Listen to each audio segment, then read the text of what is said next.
ತುಮಕೂರು ಜಿಲ್ಲೆಯ ಸಿರಾ ತಾಲೂಕಿನಲ್ಲಿ ಉತ್ತಮವಾಗಿ ಜನಪರ ಕೆಲಸಗಳನ್ನು ಮಾಡುತ್ತಾ ದಂಡಾಧಿಕಾರಿಯಾಗಿ ಕಾರ್ಯನಿರ್ವಹಿಸುತ್ತಿರುವ ದಲಿತ ಮಹಿಳಾ ಅಧಿಕಾರಿಯನ್ನ ಅಕ್ಟೋಬರ್ 27ರಂದು ಲಿಂಗದಹಳ್ಳಿ ಚೇತನ್ ಕುಮಾರ್ ಎಂಬಾತ ಫೇಸ್ಬುಕ್ ಜಾಲತಾಣಗಳಲ್ಲಿ ತಹಶೀಲ್ದಾರ್ನ ಕೆಲಸ ನಿರ್ವಹಿಸುತ್ತಿರುವ ಕಚೇರಿಯ ಕೊಠಡಿಯನ್ನ ಬೆಡ್ರೂಮ್ಗೆ ಹೋಲಿಸಿ ಅವಹೇಳನಕಾರಿಯಾಗಿ ಬರೆದಿದ್ದಾನೆ. ಈ ಪದವು ಮಹಿಳಾ ತಹಶೀಲ್ದಾರ್ ಅವರ ಘನತೆಗೆ ಕುಂದುಂಟಾಗಿದೆ ಮತ್ತು ಅದೇ ಸಾಮಾಜಿಕ ಜಾಲತಾಣದ ಕಾಮೆಂಟ್ನಲ್ಲಿ ದಲಿತರಾದ ಅವರನ್ನು ವರ್ಗಾವಣೆ ಮಾಡಿಸಬೇಕು ಎಂದೆಲ್ಲ ದಲಿತ ತಹಶೀಲ್ದಾರ್ ಅವರನ್ನು ಸಾರ್ವಜನಿಕವಾಗಿ ಅವಮಾನಿಸಲಾಗಿದೆ. ಇದರಿಂದ ನಮ್ಮ ಸಮಾಜದ ಘನತೆಗೆ ಚ್ಯುತಿಯುಂಟಾಗಿದೆ. ಈ ಪದವು ಮಹಿಳಾ ತಹಶೀಲ್ದಾರ್ ಅವರ ಘನತೆಗೆ ಕುಂದುಂಟಾಗಿದೆ ಮತ್ತು ಮತ್ತೊಂದು ಪ್ರಕರಣದಲ್ಲಿ ಮಾದಿಗ ಸಮುದಾಯವನ್ನು ಕ್ರಾಸ್ ಬೀಡ್ ಎಂದು ಅವಮಾನಿಸಿರುವ ಶಿಕ್ಷಕ ಜೀವನ್ ಪ್ರಕಾಶ್ ವಿರುದ್ಧ ಅಟ್ರಾಸಿಟಿ ಪ್ರಕರಣ ದಾಖಲಿಸಲಾಗಿದೆ. ಅವರನ್ನು ಶೀಘ್ರವೇ ಬಂಧಿಸಿ ಎಂದು ಭೂಮಿ ಮತ್ತು ವಸತಿ ಹಾಗೂ ಸಾಮಾಜಿಕ ಹೋರಾಟ ಸಮಿತಿ ಜಿಲ್ಲಾಧ್ಯಕ್ಷರು ಹಂದ್ರಾಳ್ ನಾಗಭೂಷಣ್ ಆಗ್ರಹಿಸಿದ್ದಾರೆ. ಈ ಎರಡು ಪ್ರಕರಣದ ಬಗ್ಗೆ ಮಾನ್ಯ ಜಿಲ್ಲಾಧಿಕಾರಿಗಳಿಗೆ ಮೌಖಿಕವಾಗಿ ತಿಳಿಸಿ ಮತ್ತು ಪೊಲೀಸ್ ಅಧೀಕ್ಷಕರನ್ನು ಸಮಿತಿ ಖುದ್ದು ಭೇಟಿ ಮಾಡಿ ವಿಷಯ ತಿಳಿಸಲಾಗಿದೆ. ಅದರಂತೆ ಮಾನ್ಯ ಎಸ್ಪಿ ಅವರು ತಕ್ಷಣ ಸಿರಾ ಡಿಎಸ್ಪಿ ಅವರಿಗೆ ತಿಳಿಸಿ 2 ದೂರಿನ ಪ್ರಕರಣ ದಾಖಲಿಸಲು ತಿಳಿಸಿದ್ದಾರೆ. ಈ ಮೇರೆಗೆ ಸಿರಾ ತಹಶೀಲ್ದಾರ್ ಅವರನ್ನು ಅವಹೇಳನ ಮಾಡಿದ ವ್ಯಕ್ತಿಗಳ ವಿರುದ್ಧ ತಾವರೆಕೆರೆ ಪೊಲೀಸ್ ಠಾಣೆಯಲ್ಲಿ ಮತ್ತು ಮಾದಿಗ ಸಮುದಾಯವನ್ನು ಅವಹೇಳನ ಮಾಡಿ ಸಮುದಾಯದ ಘನತೆಗೆ ಧಕ್ಕೆ ಹಾಗೂ ನಾಗರಿಕ ಸಮಾಜ ತಲೆ ತಗ್ಗಿಸುವಂತಹ ಕೃತ್ಯ ಎಸಗಿದ್ದ ಸಿರಾ ತಾಲೂಕಿನ ಪದ್ಮಾಪುರ ಸರ್ಕಾರಿ ಶಾಲೆಯ ಶಿಕ್ಷಕ ಜೀವನ್ ಪ್ರಕಾಶ್ ವಿರುದ್ಧ ಸಿರಾ ನಗರ ಠಾಣೆಯಲ್ಲಿ ಅಟ್ರಾಸಿಟಿ ಪ್ರಕರಣ ದಾಖಲು ಮಾಡಲಾಗಿದೆ.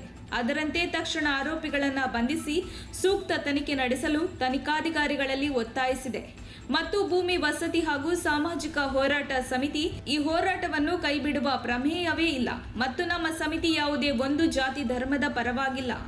ಯಾವುದೇ ಜಾತಿ ಧರ್ಮದವರಿಗೆ ತೊಂದರೆಯಾದಲ್ಲಿ ಸಹಕಾರ ನೀಡುತ್ತದೆ ಎಂದು ಭೂಮಿ ವಸತಿ ಹಾಗೂ ಸಾಮಾಜಿಕ ಹೋರಾಟ ಸಮಿತಿ ಜಿಲ್ಲಾಧ್ಯಕ್ಷರು ಹಂದ್ರಾಳ್ ನಾಗಭೂಷಣ್ ತಿಳಿಸಿದ್ದಾರೆ. ನಮಸ್ಕಾರ ಬಂಧುಗಳೇ, ನಾನು ಭೂಮಿ ವಸತಿ ಹಾಗೂ ಸಾಮಾಜಿಕ ಹೋರಾಟ ಸಮಿತಿಯ ಜಿಲ್ಲಾಧ್ಯಕ್ಷ ಹಂದ್ರಾಳ್ ನಾಗಭೂಷಣ್ ಅಂತ. ಇವತ್ತಿನ ವಿಷಯ ಈಗಾಗಲೇ ತಮಗೆ ಗೊತ್ತಿದೆ ಅಂತ ನಾನು ಭಾವಿಸ್ತೇನೆ. ಏನಪ್ಪಾ ಅಂತಂದ್ರೆ, ತುಮಕೂರು ಜಿಲ್ಲೆಯ ಸಿರಾ ತಾಲೂಕಿನಲ್ಲಿ ದಲಿತರ ಮೇಲೆ ಆಗ್ತಿರತಕ್ಕಂಥ ಅವಮಾನಗಳು, ದೌರ್ಜನ್ಯಗಳನ್ನ ತಾವೆಲ್ಲ ಗಮನಿಸಿದಿರಿ. ಅದರಂತೆ ಸಿರಾ ತಾಲೂಕಿನ ತಹಶೀಲ್ದಾರ್ ಅವರ ವಿರುದ್ಧವಾಗಿ ಸಾಮಾಜಿಕ ಜಾಲತಾಣಗಳಲ್ಲಿ ಅತ್ಯಂತ ಹೀನಾಯವಾಗಿ ಪದಗಳನ್ನು ಬಳಸಿ ಟೌನ್ ಪೊಲೀಸ್ ಠಾಣೆಯಲ್ಲಿ ದೂರನ್ನ ದಾಖಲಿಸಿದ್ದೇವೆ. ಈ ಎರಡು ಕೇಸ್ಗಳು ಕೂಡ ಅಟ್ರಾಸಿಟಿ ಅಡಿಯಲ್ಲಿ ದಾಖಲಾಗಿವೆ.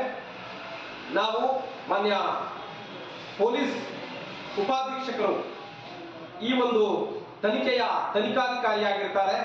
ಅವರಲ್ಲಿ ನಾವು ಮನವಿ ಮಾಡಿಕೊಳ್ಳೋದು ಒಂದೇ, ತುರ್ತಾಗಿ ಈ ಆರೋಪಿಗಳನ್ನ, ಸಮಾಜ ಘಾತುಕ ಶಕ್ತಿಗಳಾದ ಈ ಇಬ್ಬರು ಆರೋಪಿಗಳನ್ನ ಕೂಡಲೇ ಬಂಧಿಸಬೇಕು.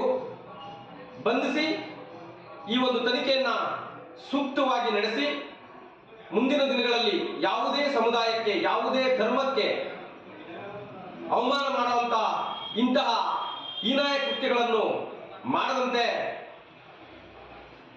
ಹಾಗೂ ಪೊಲೀಸ್ ಇಲಾಖೆಯ ವೈಖರಿಯ ಬಗ್ಗೆ ಸಮಾಜಕ್ಕೆ ಒಂದು ಉತ್ತಮವಾದ ಸಂದೇಶವನ್ನ ನೀಡಬೇಕು ಅಂತ ನಾನು ಈ ಸಂದರ್ಭದಲ್ಲಿ ಕೇಳ್ಕೊತೇನೆ. ಅದರ ಜೊತೆಯಲ್ಲಿ ನಮ್ಮ ಸಮಿತಿಯು ಯಾವುದೇ ಒಂದು ಜಾತಿಯ ಪರವಾಗಲಿ ಅಥವಾ ಧರ್ಮದ ಪರವಾಗಲಿ ಹೋರಾಟವನ್ನ ಮಾಡ್ತಾ ಇಲ್ಲ. ನಾವು ಯಾವುದೇ ನೊಂದ ಜಾತಿಯ ಪರವಾಗಿ, ನೊಂದ ಧರ್ಮದ ಜನರ ಪರವಾಗಿ ನಾವು ಹೋರಾಟ ಮಾಡ್ತಾ ಇದ್ದೀವಿ ಕೂಡ ಅಂತ ನಾನು ಈ ಸಂದರ್ಭದಲ್ಲಿ ಹೇಳ್ತಾ, ಎಲ್ರಿಗೂ ಈ ಒಂದು ಜಾತೀಯತೆ ಬಗ್ಗೆ ಒಂದು ಅರಿವನ್ನ ಸಂಬಂಧಪಟ್ಟ ಇಲಾಖೆಯ ಅಧಿಕಾರಿಗಳು ಮೂಡಿಸಬೇಕು ಅಂತ ನಾನು ಈ ಸಂದರ್ಭದಲ್ಲಿ ಕೇಳ್ಕೊಳ್ತೇನೆ. ನಮಸ್ಕಾರ.